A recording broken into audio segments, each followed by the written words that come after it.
guys, I'm Andrea Dunlop. Welcome to the first in my new series that's going to be all about sensitivity readers. So I set out to do one video on this topic because I am going to be hiring a sensitivity reader for the first time for my new project that features a Mexican American character as one of my protagonists.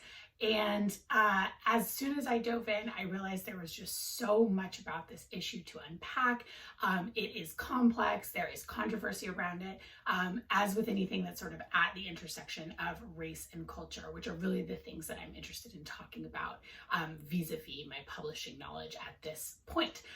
So I am going to be talking about what a sensitivity reader is and why you might need one. I'm going to be getting into some of the controversy around it. I'm going to be going through some case studies, and finally I'm going to include some practical advice for writing about other cultures. So I just want to say at the top of this series that I am by no means the expert here, but I thought it would be really interesting to kind of include you guys as I go along and learn a lot about this. And I encourage you to head over to my blog because I have included links to all of the good stuff that I read while I was researching this topic. Okay, so to start us off, what is a sensitivity reader? A sensitivity reader is essentially a beta reader, which is someone who reads a manuscript before it's published. And in the case of a sensitivity reader, they're someone who is a part of a marginalized group who is reading specifically for problematic portrayals about that group. So I am not alone here in wishing that what we call this type of read was a different name than sensitivity reader. That just sounds like something that comes out of like a Tucker Carlson fever dream for some reason to me. And I definitely think, as I was reading, a lot of people also feel that way. However, that is the term that's most used, so that's the one I'm going to go with. I think in some ways this just doesn't quite do justice to what these folks do, but that's what I'm going with because that is the term most people know it by. Okay, so what types of things might a sensitivity reader flag when they're reading a manuscript? So this is obviously going to depend on the book in question, the culture being portrayed, and the individual sensibilities of the readers. But during my research, I found that, readers said that they looked for things as broad as sort of tropes and stereotypes. So things like, do you have a character that is as the sassy black best friend that they're only there to further the white protagonist's journey? Do you have a character that is a flamboyant gay man who is an interior designer? Things that are just sort of overused and tired and possibly offensive, to deeper issues like, is this story a white savior narrative? Does it feature happy slaves? So there's broad issues like that, and then on down to sort of details of how you describe characters. Are you using offensive language to describe certain ethnicities? Something that came up a lot was almond-shaped eyes for Asian characters, or comparing the skin of various characters of color to various types of food. And again, I'm linking to all of this, so if you want to read up a little bit more on why those things don't fly, even though they come up a lot, probably in a lot of books that many of us have read. So the interesting thing about sensitivity readers, and I think the thing that just really bears repeating, is that they also add to books. So it's not just that they're there to sort of read for issues and to edit things out, but they can really help add details and authenticity because they just have a lot more knowledge on that subject than you as the writer do. So really, this bears repeating because detail is everything, especially for novelists. You really have to create something for the reader and make it believable. So for example, I talked to 4 different professional skiers for We Came Here to Forget because that was a subculture that I really wanted to get right and bring readers into. So this is really, the same thing, but obviously the stakes are much higher.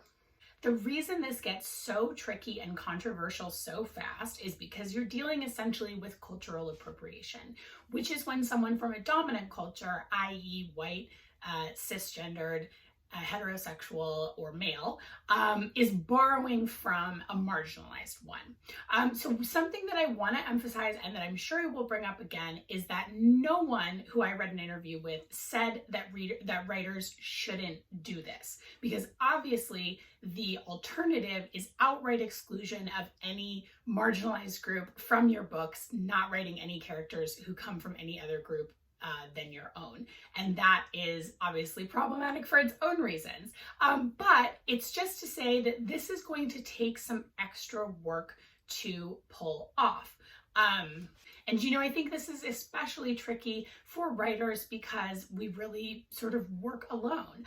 It's not like when you're working on a TV show and, a lot of it's going to come down to casting, and you can hire, writers and consultants from that ethnicity to, actually be in the room as it's happening. It's a lot more collaborative.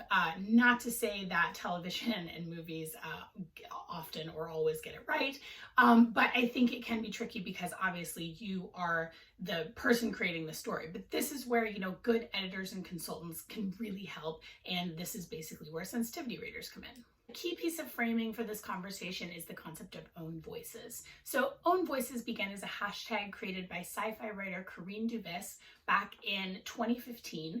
And it is used to encourage readers to read books in which the protagonist and the author share a marginalized identity, and to steer readers away from books in which those identities are being portrayed in a problematic way by an author who is not a part of that group. So this hashtag emerged in response to a slew of controversies in the children's lit and YA world back in 2015.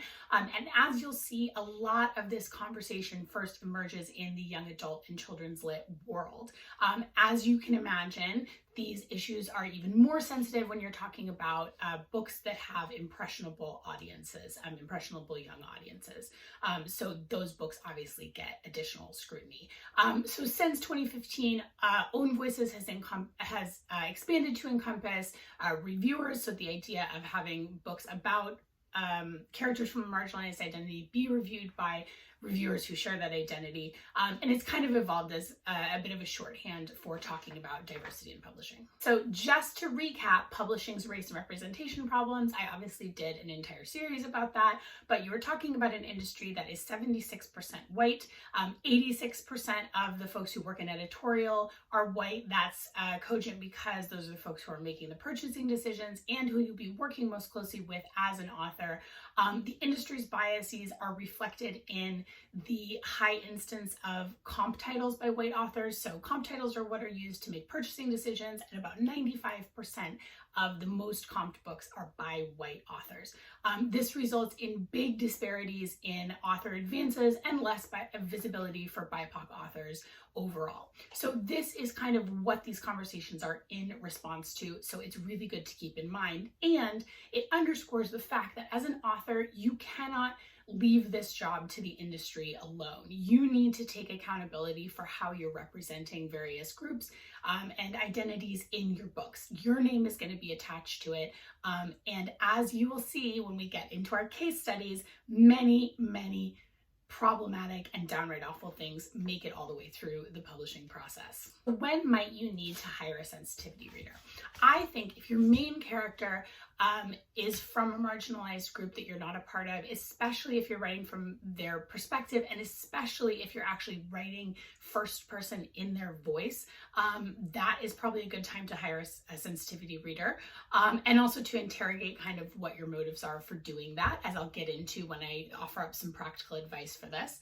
I think also if you have, a big theme or a big plot point or setting that has to do with a marginalized group that you're not a part of, good time to probably hire a sensitivity reader. So I want to borrow a phrase here from the Stacks creator, Tracy Thomas. By the way, if you guys don't know that podcast, it's absolutely phenomenal. You must listen to it. I think this was in her White Fragility episode that she did with Lady Gang, but she said something along the lines of, BIPOC speak the language of race fluently, while most white people are still getting their vocabulary words.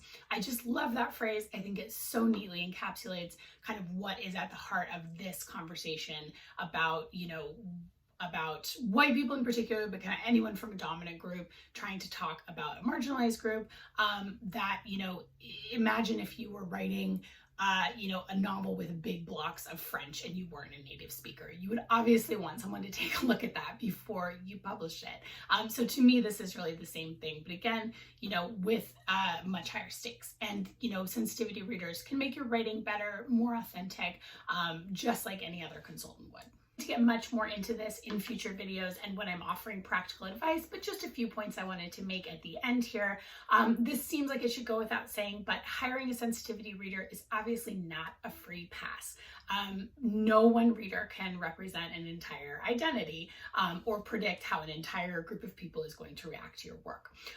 It's also, it is a band-aid on a system that is extremely broken. I've talked in depth about publishing's problems here before.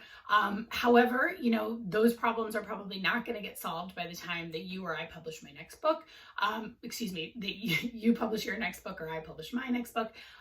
So it doesn't mean that you shouldn't hire a sensitivity reader just because it's not going to be a fix for publishing's race and representation problems. Also keep in mind, this, from everything I read about it, is a really hard job. You can just imagine the kind of defensiveness and fragility that sensitivity readers are probably often met with when they're offering feedback. It's also not a terribly highly paid job. When I was looking for kind of estimates of what a sensitivity reader gets paid, it came in usually between kind of $250 and $500. So not a ton of money, and no great power associated with this. There's no veto power for a sensitivity reader. There's no gatekeeping role involved. These are consultants who are hired by authors and publishers. And I make that point at the top because I'm going to get into some of the controversies next time. So next up, I'm going to start delving into some of the arguments against this practice. So stay tuned for that.